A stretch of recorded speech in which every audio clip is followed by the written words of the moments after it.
Kamakailan lamang at until now ay pinag-uusapan sa social media ang hindi nga mamatay-matay na issue ng family Yulo.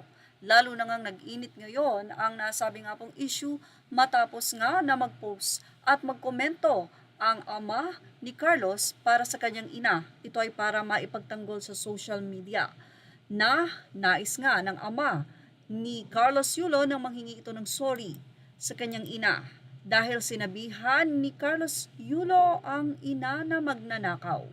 Dahil dito ay nag-react nga ang girlfriend ni Carlos Yulo na si Chloe San Jose kung saan idinipensa naman niya ang kanyang boyfriend or ang anak ni Angge at Mr. Yulo.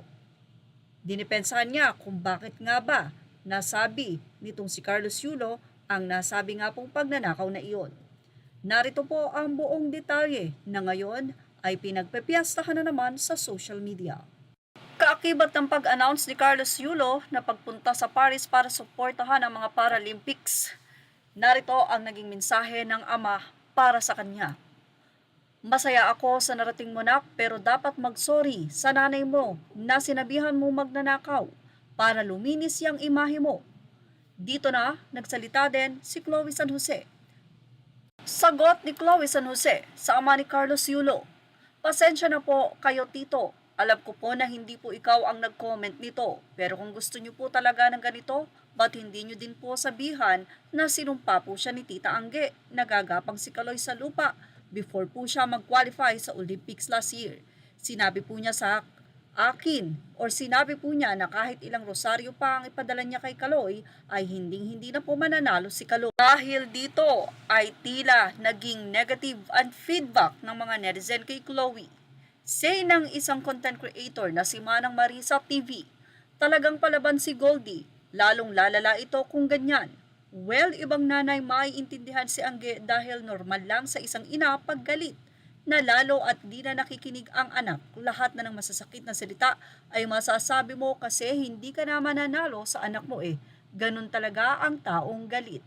Advice pa niya kay Chloe. Anya, now itong si babae naman kahit na ganun sana ang sinabi ng ina, dapat pinaintindi or sinabihan niya si Kaloy na kaya nasabi yon ng ina ay dahil kontra nga sa relasyon nila. Basta, ang susi pa rin dyan na kay Chloe dahil siya lang ang pinakikinggan ni Kaloy ngayon.